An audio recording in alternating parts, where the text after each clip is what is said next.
begin.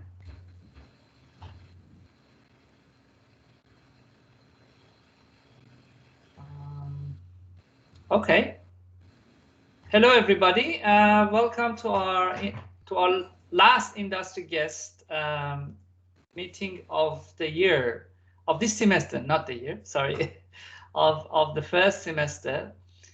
We are very pleased to have a very special guest for today. Honey has been in the visual effects industry for a long time.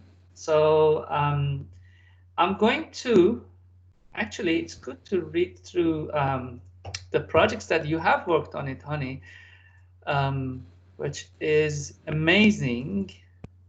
So she's been working in multiple international big companies, and she is the lead FX artist at Fuse FX, if I'm right. That is correct, yeah. Yeah. At Fuse FX in Vancouver. It's a very well-established, large company for that they work on multiple shows and feature films. So from the projects that she's been part of, that she has worked on projects like Siren, which is a TV series, Sky Hunter, Spider-Man, the one 2017, which was a cool movie. Some game trailers. It's very interesting to see that you have worked on game trailers, which is great, like Magic the Gathering and Mass Effect. Mass Effect, yeah, Mass Effect. Well, that was super cool. I liked that one. Yeah. And some feature films like Sausage Party, the witty movie, the TV series Monsters versus Aliens, some other feature films like Goosebumps 2, and many more. So we are very pleased that we have such a high-level, world-class artist for today. So. So I'm gonna play her 2019 demo reel, show reel, and then I will hand it to her.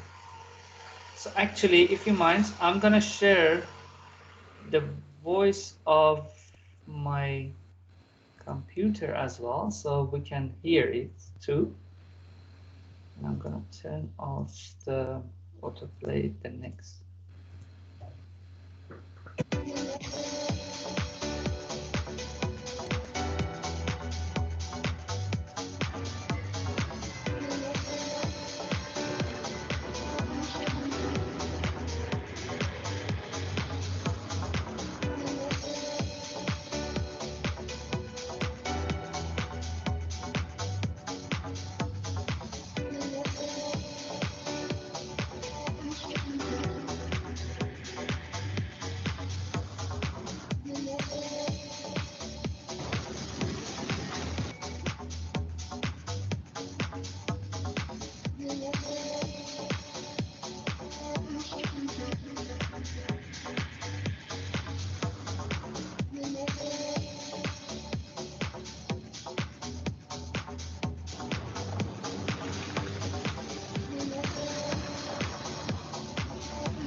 Wow, look at this.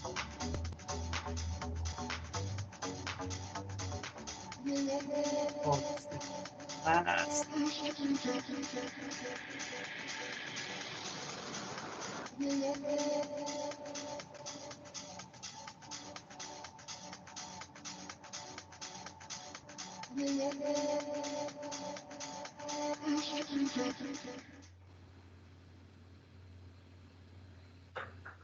Awesome, awesome, amazing. Thank you. We clap digitally for you. So I hand it to you, Honey. You can take over and. Yeah, sure. So if I start with my background, I was born in Iran in 1984. And I studied architecture back in Iran. I moved to Vancouver in 2010 with my family, my husband and my son, who was 1.5 years at the time. I had studied architecture back in Iran, and when I came here to Vancouver, I had two options. Either I had to go back to school to reassess my credential back from Iran, or I had to start something from scratch. I decided to start something from scratch because I wanted to learn something new. So what I did was I went to a couple of schools here in Vancouver, and I chose VFS just because it's very funny because I really like to go to Pixar at that time. Like my dream was go to Pixar. So I remember when I went to VFS, there was this instructor who was teaching that day, and I just went to the class and I just said, "Hi, my name is Honey, and I would like to go to Pixar. What should I do?" And then the guy, the instructor, told me that you're in the right place. But the problem was that I really didn't know if I go to a company, if I want to work in a big company like Pixar, what am I going to do? That was the problem because my background was architecture, right? So all I knew about 3D world was like designing something in AutoCAD and just using some extrusion for my like design, and then taking that to 3D Max and putting some lighting on it and render it. At that time, I was very obsessed with V-Ray. And I remember I was a member of evermotion.org, which is a very big website that you can dig into like all other people's like files, and like you can get ideas about other designs and stuff. And I was always following other artists. And I remember one of the artists got a job offer from Pixar, and that's the moment that I was like, okay, this is my goal as well. I want to go to Pixar. So what happened was that when that instructor told me that this is the right place to be in, I just signed up for that school, VFS, Vancouver Film School. I remember they had their scholarship open at that week when I applied for VFS, and then I applied for it just because I had my background, everything was classified as like, this is the render of this is like, I had everything collected in a website, and it was very organized. So I showed it to them, and then I got approved for the maximum scholarship at that time. So I got some loans from the government, and I went to school, and then it was in, and I became someone called junior animator, looking for a job as a junior animator. What happened was that I noticed I'm not a good animator. I noticed that in general, I don't want to be an animator. And I tried it. I tried it at a school, and I decided to try something else. And then the cool thing, at the class right beside my class, they were learning comp. And then I got very, very interested in learning compositing. And then the software they were using was Nuke. So what happened was that after graduation, I started learning Nuke myself. I was like watching tutorials every night. And then I started building my own demo reel without knowing anything about Nuke, meaning that I knew Maya a little bit because I studied that at a school, but then I started learning Nuke myself, which is really, really cool. I mean, all the students, you guys have a very, very fantastic opportunities these days because there are tons of free tutorials on the internet. I mean, you can polish your knowledge. All you're learning at a school is fantastic. It's great. But if you want to polish your knowledge, if you want to learn something more, there are tons of free tutorials about all the software. You can just watch them on the internet and then try to copy them first. Like as the first step, I try to copy them. Like all this stuff I was seeing, I literally just copied them. Like meaning that, like, okay, in the tutorial, it was like moving this node, doing this to that node. I was like literally doing the same thing. And then the result became something very interesting. And I was like, okay, this is really what I want to be. And at that time, I didn't really know anything about effects. When I got my first job, I couldn't find a job for 4 months. 4 months or 6 months, I can't remember. But after I graduated from a school, it was very challenging. Maybe because I changed my decision not to be an animator, but it was very, very challenging for me to find a job. So I found a job in retail, and I started working in retail for 2.5 months.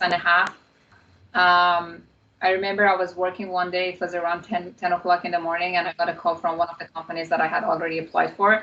And I got so excited. So they asked me to go and work for them in 2 weeks. And that was the start of my journey. The software that they were using at that company, which the name of the company was NerdCorps, called Softimage, which doesn't exist anymore. Yeah. Like Autodesk stopped supporting that software. But then I remember when I worked at company, that was all the pipeline was written in a way that they were only using Softimage and Photoshop.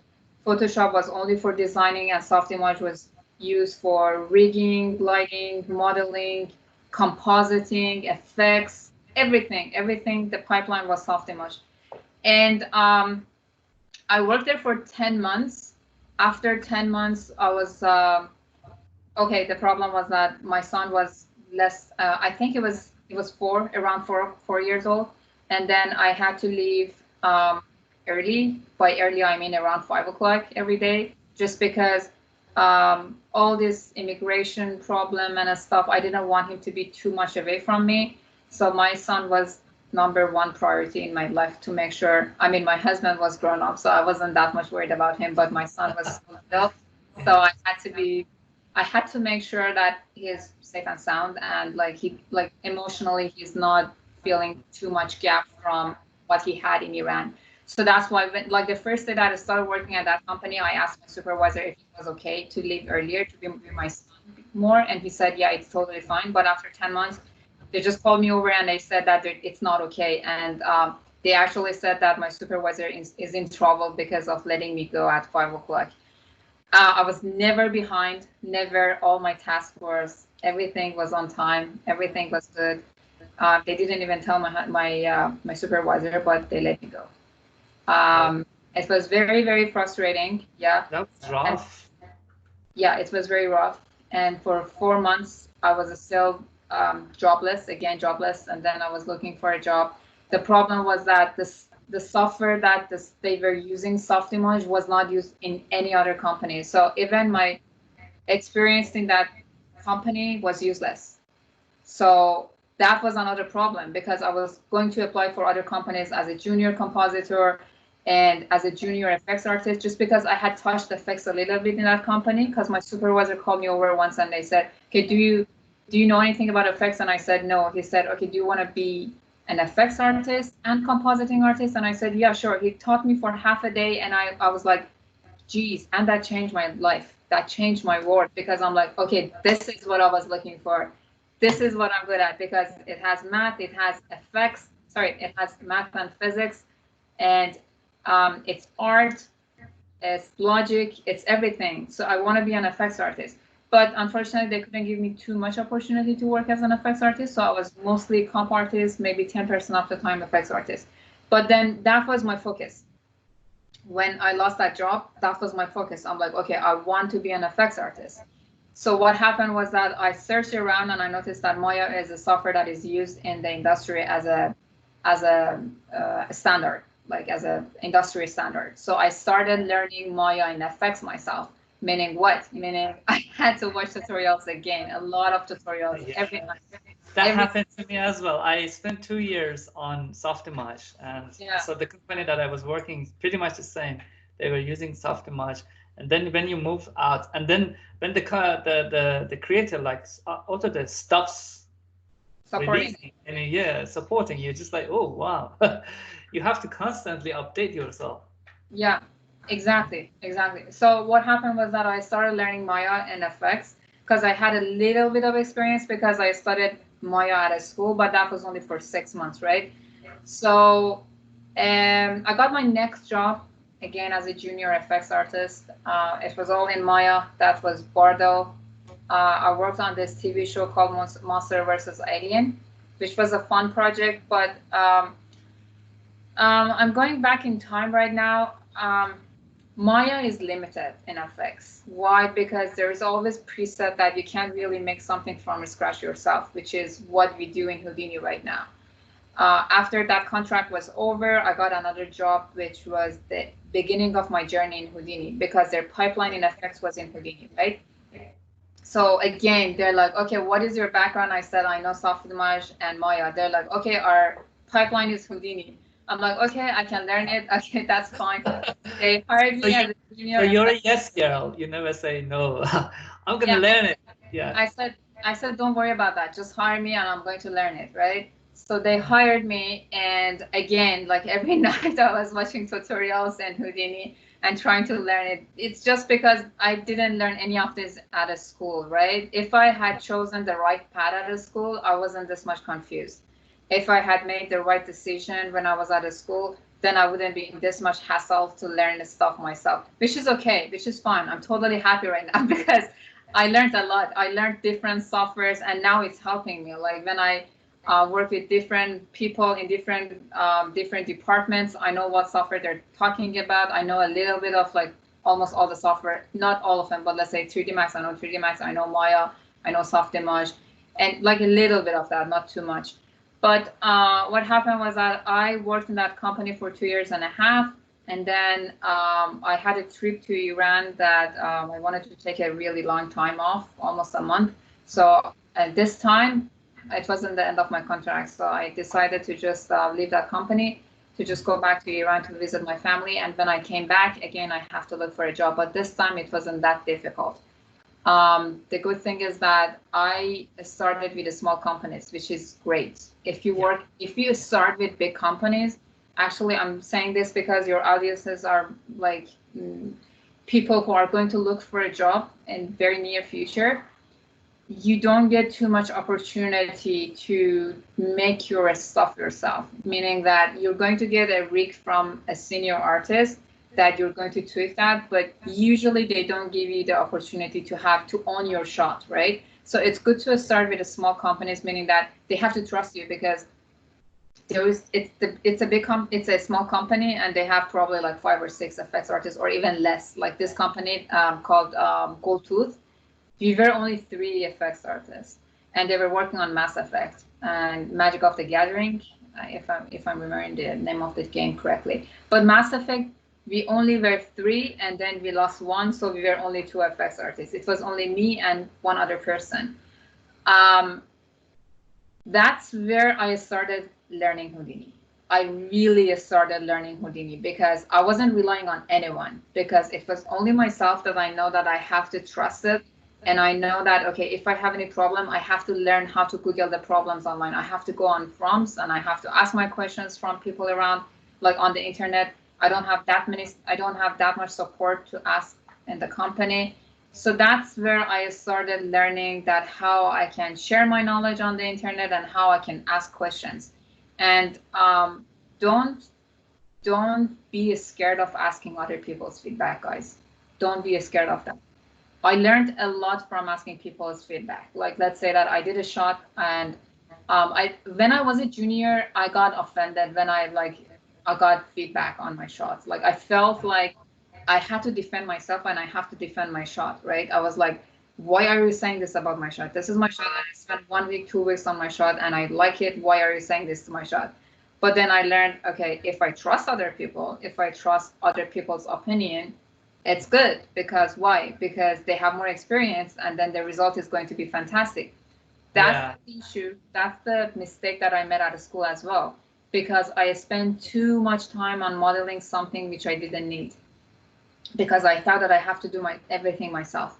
And I remember my instructors told me, hey, you don't have to spend this much time on modeling because you're not going to be a modeler, right? Just because my background was architecture, I thought that I have to model everything that I wanted to make my demo reel based on. I have to make it myself, which was wrong, because I spent like 1 month of modeling stuff, like all the stuff that I had in my demo reel. I wanted to model that myself, whereas like our instructor said that, hey, if you have something, even the environment, you can just grab it from the internet for free. There are some websites that you can just grab them for free. You don't have to make them all yourself. I didn't listen to them. I was like, no, I want to do everything myself. But then when I was at work, I was like, okay, now I'm going to start listening to supervisors. Now I'm going to start listening to senior artists. And that's when I started learning, because they have more experience, because they know better than me. And it taught me a lot of things, a lot of things.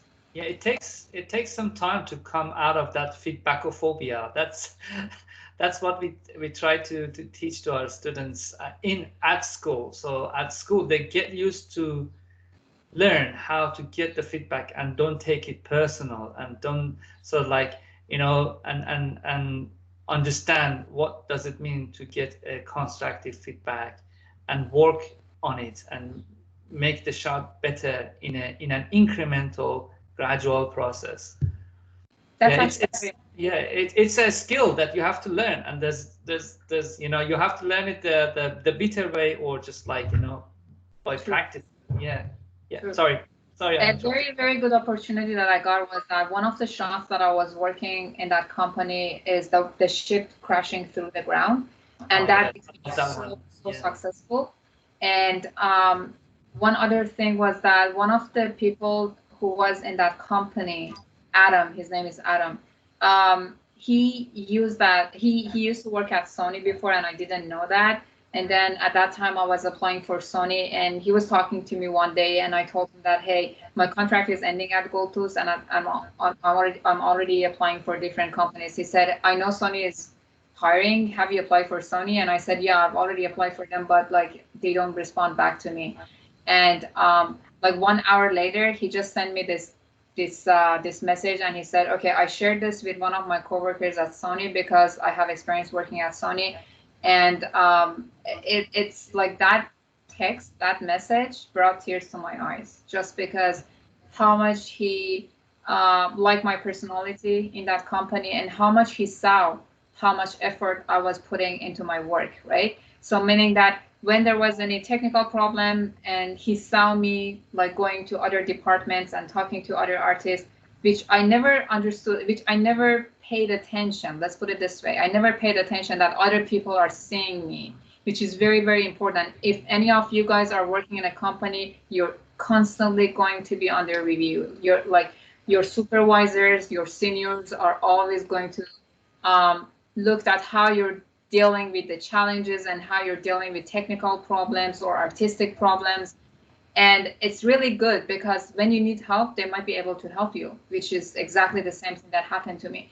I needed help to go to Sony, and he helped me with that. He literally sent a text message to someone at Sony, and then I got a call like a couple of hours later or 1 day later from Sony that they set up an interview for me for like a couple of days from that day. And then I did my interview, and then it was pretty successful, and I got a job offer from Sony Imagework. I worked there for a couple of months. I worked on Spider-Man. It was a wonderful experience working at Sony.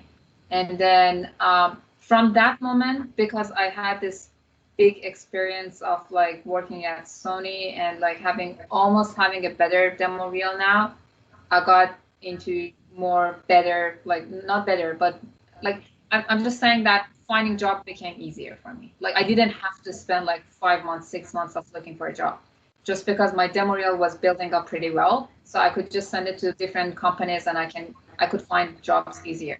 My next job was Pixelmondo, and then I was at Pixelmondo for 1.5 years, and it was great. It was a fantastic opportunity. I learned so much at Pixelmondo.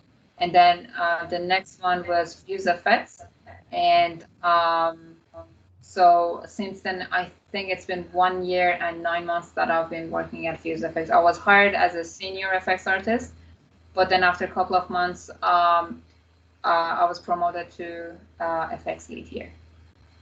Oh, amazing. So do you still want to go to Pixar? Do I want to go to Pixelmondo? Pixar. You said Pixar. Yeah. Okay. Pixar. Sorry, I tried to say Pixel. Do I still want to go to Pixar? Because so that was your dream at one moment. It was my dream. It was my dream. I don't really know. It's a big company. It's like it's a dream for anyone to work in big companies. Like I tell you what, like Sony, Weta, ILM, like these are really big companies. I mean, animation, Pixar, and Disney, right? So, yeah. But these are like, if you ask anyone who has graduated from a film school, these are all like that person's dream. They want to go to these big companies, right? I do love to work at Pixar, but it's not that that's the only company that I want to go with. because before when I studied at Vancouver Film School, that was my goal. That okay, this is my goal. I want to go to Pixar. I don't want to go work in anywhere else, right? And that's wrong because I'm still sure that if I work at Pixar, that would be great. But I'm still enjoying my job. Like in any other companies that I have worked at Fuse Effects, I'm pretty happy. At Pixamondo, I was very happy. Sony, I was very happy. Happy. Even small companies like Goldtooth was very small company, right? I had the most fantastic moments and like learning experience at Goldtooth just because it was small and I got the opportunity to learn more and more. Yeah, actually, some of my best moments were my working time in a very small boutique post-production house in Auckland called Yakfu. We were a team of like 10 to 15, and I, as you said, when you are in a small team, you do a lot. You do a range of different things, and you learn fantastic things, and you actually you used a very nice word for it. You own your shot. So some of the projects that we worked, it won Cannes Lion, which is the most prestigious award for advertisement, and I had shots in them, and so it's very rewarding. One of the things that you mentioned, which I would like to emphasize and point to it for our student, was that you lost a job because you wanted to leave at 5 to be with your son at home. So and so that was, so many won't do that. So like people think that okay, if I lose a job, that might be disastrous. But like this attitude that your life has a priority and you value the life, work and life balance, and this is very worthwhile. Um, I would like to raise it for our students. So when you graduate, don't think that taking care of yourself and your family always comes first. And you can learn from Honey that even though she lost that job, but like better comes after. Yeah, of course. I mean, I tell you now, if I was still working at NerdCorps, actually NerdCorps doesn't exist anymore because it was bought by another company. DHX bought NerdCorps, so it doesn't exist. But at that time, if I wanted to stay at NerdCorps, there would be, well, I mean, my life would be different, right? Maybe I got into Houdini later. Maybe I would still like work at NerdCorps for another extra couple of years. Um, but I'm actually pretty happy that it happened because it showed me other paths to get into new things, to explore new things. It depends on your personality as well. I mean, if you're strong and if you're looking for challenges, which guides you through like learning new things, that's great. But I'm just saying that you shouldn't be scared of like trying new things. You shouldn't be scared of like looking into different software. Like for example, if you're working with Maya, it's good to learn 3D Max just because like there are some companies, like big companies like Fuse Effects, they're still using 3D Max.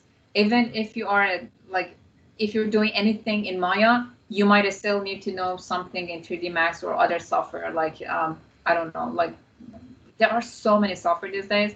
Like for example, like there was this shot that we got like a couple of months ago, and we were trying to do that in Houdini. It was a quad simulation, but then one of the artists that is in my team, he's like, oh, okay, I know another software which is much more reasonable in terms of like simulating quad. And I'm like, hey man, we're all working in Houdini. What are you talking about? And then he told me the name of the software. I forgot. Okay, I can't remember. But then I was like, how do you know this? He's like, because when I'm at home, I'm not limiting myself to only learning Houdini. I'm downloading the like free trials of like all these different software, and I'm just giving that a try. Meaning that he's not limiting his knowledge to only one software, which is great, which is good, which is amazing because it saved us a lot of time. Instead of doing some challenging work with plot simulation in Houdini, he tried something much more easier in another software, and the result was amazing. Everyone loved it, and it got approved really fast. Yeah, research and development is a essential part of our job, and I encourage students to constantly do an R&D for the project. Actually, we have a section in our brief that they have to reflect on, like, if they have to create a fire or I don't know, an explosion, they have to do it in a different ways using different tools to learn. Okay, that's the the process of research and development. So you are a lead at the moment. Do you have a say when you want to hire a new person? Yeah, first I interview people. Yeah. Great. So this is actually, guys, this is I should say that whenever you might have a question, please feel free to interrupt us and ask your questions. So don't wait for the last few minutes for Q&A. You're welcome to turn on your mic, ask your question, or post your question on the chat box. So we have, it's very interesting because, like, we have a lot of students who are graduating. So, and then what do you consider? What are the main things you look at when you hire? Okay. This is actually everything, demo reel, a CV, like their personality. So if you just open it up for my students, so then they understand, okay, how. Yeah. Okay. So everything is your demo reel. Let's put it this way. That's your everything. No one knows about your personality. Even if you come and sit in front of me and I'm talking to you for 1 hour, you might be a bad person, but I probably can't get it in 1 hour. Not even 1 hour. Some of the interviews are like less than 1 hour, right? I might not even catch that. I mean, HR is more specialized into reading that from people. But like me as a lead, I don't really know much about personalities. All I care is your demo reel, right? So your demo reel is very, very important, and it's your future. It's your future jobs. It's like everything for you as a student. Your demo reel from a school is limited to what you have learned at a school. What I want to say for future, or even for now, you have to put your best shots in the very beginning of your demo reel. So if I'm looking at someone's demo reel that has been sent to me, the first 5 to 10 seconds of your demo reel is everything in your demo reel. If it catches my eyes, I continue watch it. If it's garbage, I'm like, okay, he doesn't even know how to make a demo reel. I'm not even looking at it. I'm like, okay, this person doesn't even know how to make a demo reel, right? But the first 5 to 10 seconds of your demo reel is the key. So make your very best shots in the very beginning of your demo reel, and then make it short and sweet, meaning that you don't have to put too many R&Ds or too many shots. If you don't have great shots, don't put anything in there. I mean, it's very confusing because so many people send me their demo reel and I'm looking at the demo reel. The first shot is great, the second shot is bad, the third shot is amazing, the fourth shot is a disaster. So literally, I have to just reply back to them saying that, hey, anything which is bad, just get rid of it. Anything which is amazing, just put that as the first and the second shot. And then if you have good shots, put them in the after the first or second shots. But anything which is bad, just get rid of it, because it makes me confused. Because I'm going to be, if someone can create something exactly, I mean, extremely good, like the first shot, how is that possible that they have a shot which looks like really bad? How is it possible? And if they can make something really bad like this, how can they make something really good like the first shot, right? So it's a rule of thumbs. Just get rid of anything which is bad. Just put anything which you think is good, and ask your instructors, ask the seniors, ask anyone in the industry. Like I myself, if someone asks my opinion, I just spend some time and I look at their demo reel and I give them feedback. Look for people's feedback. Don't be scared of asking for feedback. It's not going to ruin your character. It's not going to change your personality, saying that, oh, he doesn't know or she doesn't know what to do. No, it doesn't. It actually brings up more respect to your personality, meaning that that person is asking question. If the person doesn't know anything, at least they're asking the question, right? So it's actually very good. Ask question. Make your demo reel, I would say for students under 1.5 minutes. That's my rule. 2 minutes is absolutely the maximum, even for seniors. Absolutely the maximum is 2 minutes. For mid artists, between mid artists and senior artists, between 1.5 minutes to 2 minutes. For juniors, it could be even less than 1 minute and a half. Sorry, yeah, 1 minute and a half. Don't try to put something which you think is not worth it, because that confuses people. Because I can't trust it. I'm looking at demo reels and I see bad and good shots. I can't trust it because I don't know. Because you know what comes to my mind first? Okay, the good shot is the instructor work. The bad shot is the student work. That's the first thing that comes to my mind. If you have good shots, just keep them in your demo reel and get rid of the bad shots. And keep it nice and tidy.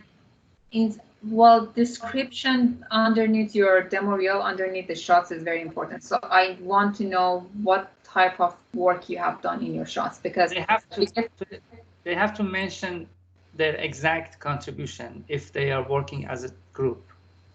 Yes, exactly. So what type of what type of effects, or what type of lighting, what type of like modeling, what have you done for this shot, right? So it's very, very important. Otherwise, I'm going to be confused. Okay, I have to look for the description, so because sometimes they send a list of like the description of what is what, and it's very, very confusing, because it's like, okay, at 1 minute 10 seconds, this is the description. I did the fire. 1 minute 20 seconds, it's this. It's always good to put that as a bar in the, like, if you look at my demo reel as an example, it's actually as a bar. You can just put it under your shot, and then so whoever who's watching that, they can see the description very well. What else can I say? That description. Actually, I can share your demo reel, which is a very good example.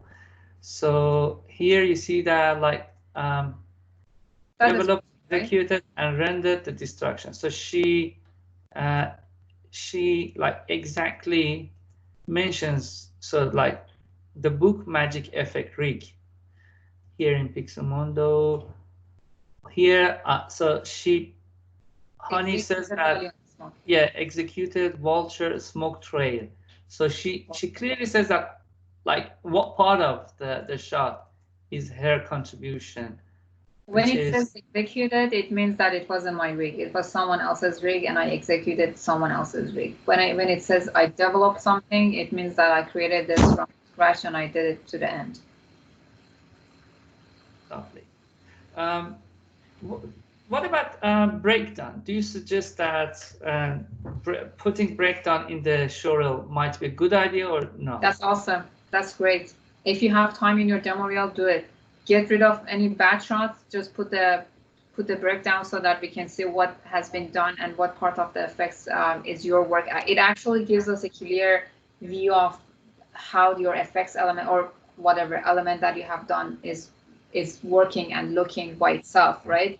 Because when everything layers in the shot, it's hard to see what's what, especially if so many people have worked in one shot. It's difficult. But if you have the breakdown that how it's been combined together, how it's been come together, it actually helps whoever who's hiring you guys. It's going to help them a lot, and it's really good.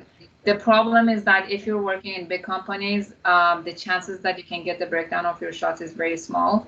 I have asked for it like a couple of times, but you're only limited to use the breakdown that the company has done for its own demo reel. So you only can use the breakdown that the company has for itself, and then they give you permission to use that in your demo reel as well. But if you have a shot that you absolutely love it, and there is no breakdown of that shot, you can't have a breakdown. Yeah, that's against it. Well, actually, once you get to that point that you're working in a good company and a large projects, it's totally fine. But for the young junior artist, I think having a good breakdown, especially for graduating students, that shows that they have put a lot of like effort and creativity and thing in creating that shot. And even like the way that they present the breakdown, that would be very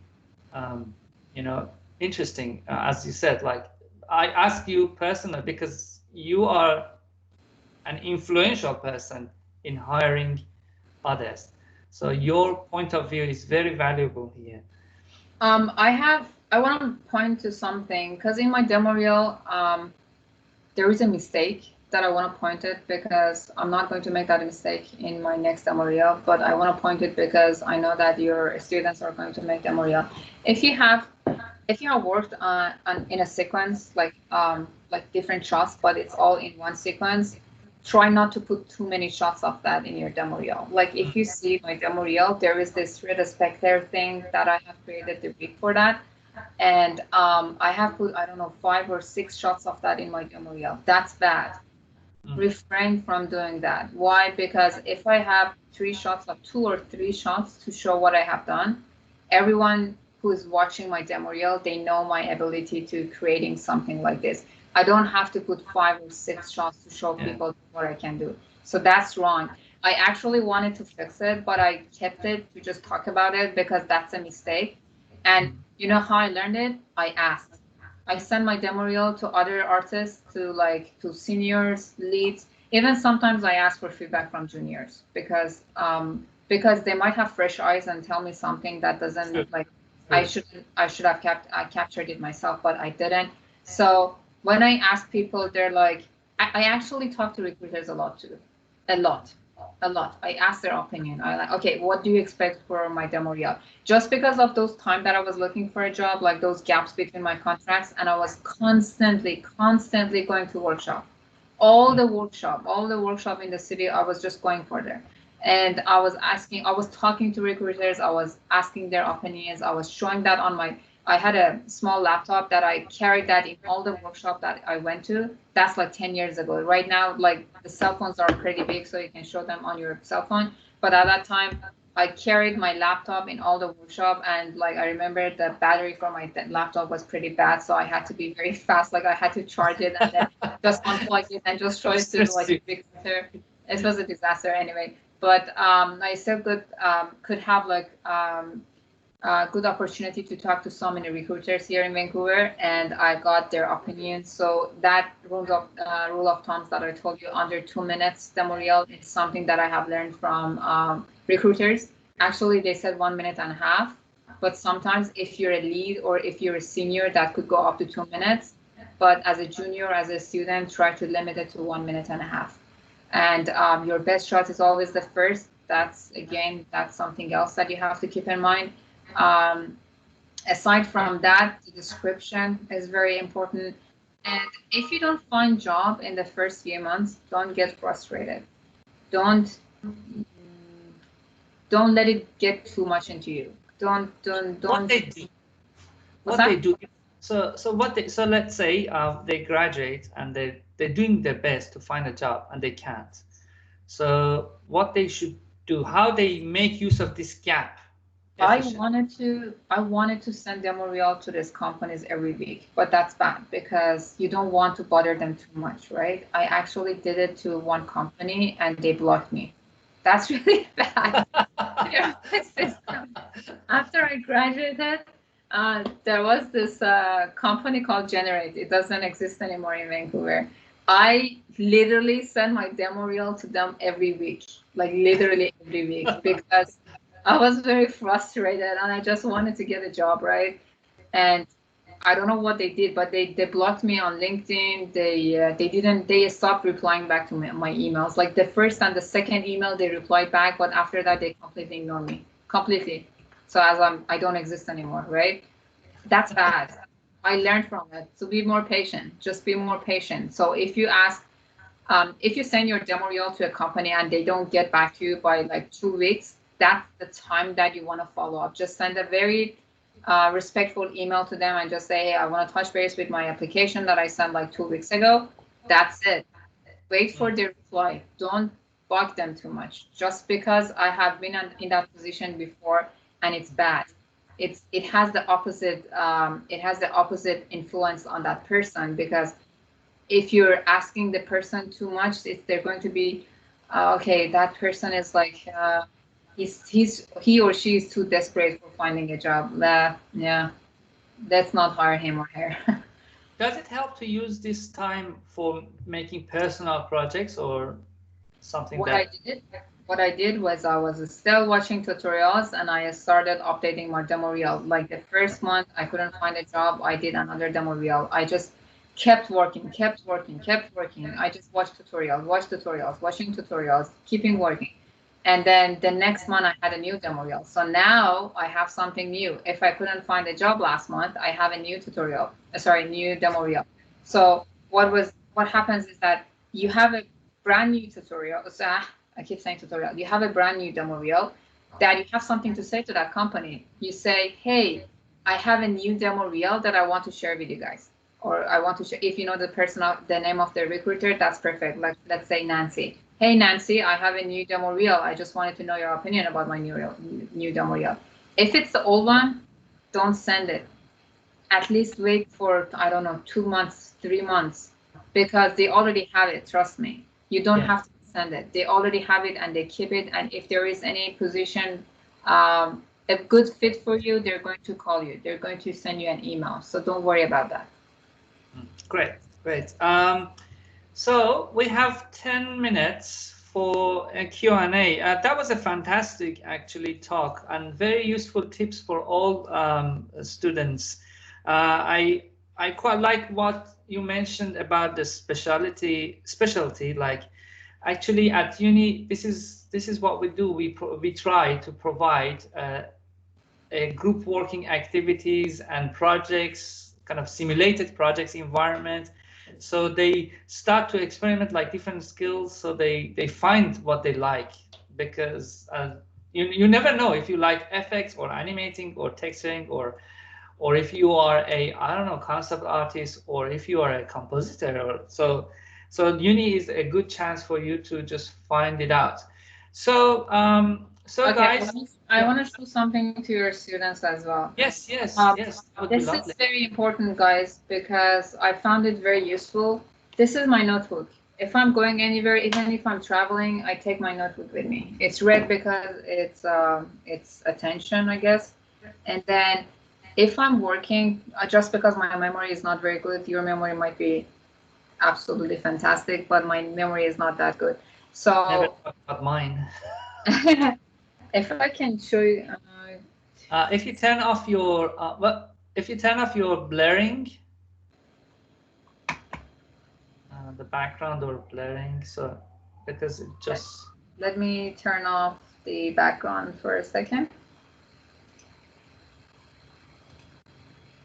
There we are. Do you see anything here? Yeah. I want to show you the colors. I want to show how everything is very, and I'm not a student. Doesn't matter. I'm working. This is 8 years of work. Wow. This is 8 years of work. Yeah, it's amazing how you keep the diary and also like all the thoughts. These colors mean something to me, meaning that anything which is in green, it's a script in Wix. So anything which is pink, that's the title. But if there is something that I have to go back to it, I don't have to dig into all my files. All I have to do is just going back to, let's say, for example, I have a question about coloring some points. Let's say coloring some points, right? You see these codes? Okay, I just look at it. I don't have to look at all the stuff. Like a very quick grasp of what's going on. Okay. Oh, okay, perfect. I got it. Done. Right? This is close. This is handy, and I'm using this every single day. Every single day. I encourage everyone. This is better than having files. And I taught this to so many people, because I have had some coworkers, as like when I was a senior, I had like junior coworkers, and whenever that they said, hey, how do you remember all this stuff? I'm like, I don't. Trust me, my memory is not good. This is my magic. Exactly. So one of my coworkers, his name is Jesus. He always said that this is your magic book. I always have my magic book with me. We're humans, right? We forget, especially about coding. I forget a lot, right? So as long as I have this with me, it's great. It's wonderful. Or even if I don't have it with me, because I have watched this so many times, because like, let's say, for example, if there is any problem and I'm referring back to this here and I read it so many times a year, then like I have already know this, right? But like maybe a couple of years ago, I had problem with remembering this. So it's very, very important. One more important thing that I wanted to mention was, let me put my background back. Actually, it's a beautiful room. I can't remember where it was. Okay. Wait, what? I said it's a beautiful room. Yeah, but I can't. Yeah, okay. There you go. You're going to work in an environment that people are very, very professional, right? So don't interfere with anyone else's job, meaning that if something comes to my department, if there is a problem with that, you want to talk to your senior and your supervisor, your lead, if there is any problem. As a junior, you don't have that much, you shouldn't have that much stress because there shouldn't be too much pressure on you guys. That's a good thing. That's the time that you're going to spend so much time to learn new things. And if you make mistake, it's okay. No one is going to blame it on you because everyone knows that you're a junior, and you should take advantage of that. Because as a senior, if you make a mistake, that's bad because they're going to come to you and they say, hey, why did you make that mistake? Because you're not a junior anymore. But as a junior, if you make a mistake, that's totally fine, and you can just go back to that file, you can go back to that shot, and you can fix it. You can talk to your supervisor, and they're going to help you alongside. Awesome. Two amazing tips as a takeout for today's meeting. So guys, please feel free to ask your questions if you have any. We have 5 minutes to answer any questions you might have. You can turn on your mic or type here, like as Ryan did. Ryan asks, what would you say is the hardest part of being an FX artist? Actually, it's a good question. What is the hardest part of being an FX artist? FX is the most challenging, I think, the most challenging department. Why? Because it's a combination of so many things. If you're modeling, the chances that with an update, it's usually almost the same. Like if you're working with Maya, if you get an update in Maya, it's pretty much the same. With FX, it changes a lot. If you work with Houdini, they change a lot of things when there is an update. So I'm constantly, even as a lead, I'm constantly watching tutorials. One really good thing about Fuse FX is that we have paid tutorials. So they buy tutorials for us, which is amazing. So I didn't have this experience with any other company because they don't buy tutorials and they don't know how much valuable it is for artists. But the most challenging thing with FX is that you would have to always look for new techniques and new tutorials. Yeah. And it's just because there is not one way of doing things. If I want to build this box, let's say if I want to make this book in Houdini, or versus Maya might be very simple to just put a box. In Houdini, you might have 100 ways of doing this. You create the points first, and then you can script this. Of course, there is an easy way of just creating the box. There is a preset to make a box. But there are so many, because it's node-based, you can make the points, you can make the vertices, you can make the line between them, and then make that as a primitive, and then convert that to a path geometry, for example. That's challenging in FX. FX is difficult. It's very difficult.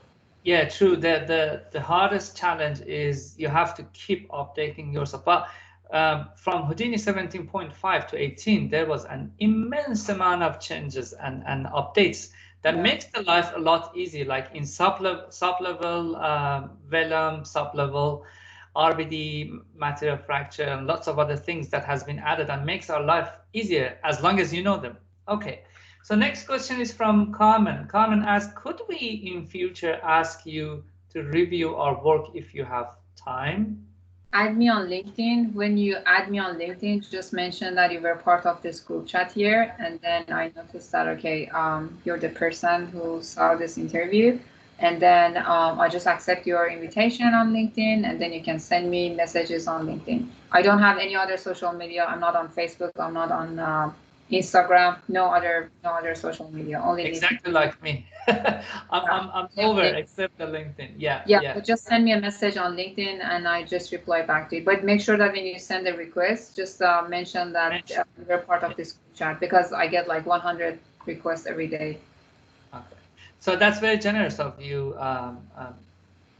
Connie. Well, actually, that's a beautiful name. My question is, do you enjoy your name? So it's like when you go to work, everyone says, "Hey, honey," or the other one says, "Hey, honey," and someone might ask, "Oh, look, who's that girl?" Everyone loves. No, it's problematic. I know English is problematic. But then my dad named me Honey, so that he could call me Honey. It's my nickname. Honey is my nickname. But at work, it's a bit I don't know. It's rare, I guess. It's very beautiful. rare. Alboras here says your name really suits your sweet personality too. Thank you so much. Thank you. Okay, so we have 1 more minute. Any other questions, guys? Feel free to turn on your mic or type your question in the chat box. Okay, so thank you so much, Honey. I know that you're in the middle of a project. We really appreciate the it's totally fine. That you took off from your precious time of work and giving us all these amazing tips and also answering the questions. I just want to let everybody know that this that's one last question. In an industry that is mostly dominated by men, how does it feel working as a female? That's a very good question. It's not dominated by men anymore. Maybe 10 years ago, 15 years ago, but trust me, it's not anymore. Because I myself think that most of compositing artists are girls, and they're so good in compositing, or they're so good in animation, they're so good in modeling. We're getting more and more women in the industry, and I really like that, and I enjoy that how women are picking up more challenging jobs, just because working in visual industry, it's very challenging in all the departments. I'm not just saying effects. Effects is the most challenging one in my opinion, just because I have seen other people. I have worked in like different companies, but it's amazing that how women are becoming like more and more interesting in visual effect industry, and how cooperative companies are being with women. Yeah, it's not an industry, trust me. That's what I always try to let my students know, that new wave of amazing female talented are taking over. And well, actually, during the last few years, most of our graduates who are working at Weta are girls. So boys, you should catch up. Okay, great. I just want to let everybody know that Ahu here says that many thanks, Honey. Johnson, one last question. Sorry, Honey. If you're working overseas on a work visa, highest payment process if you're working overseas? I think that's more a legal question, Johnson. Because I know that Honey has to go back to work. I have worked overseas, so honestly, I don't really know the answer to that question. I don't know how the pay is going to be, but Canada is a multicultural country, so that like there are so many different international students that come here, or international artists who come here, who stay here, and they get paid in Canadian dollars. Okay, but working overseas remotely, I don't know how it works. But if you come to Canada, you get paid Canadian dollars. Okay, great.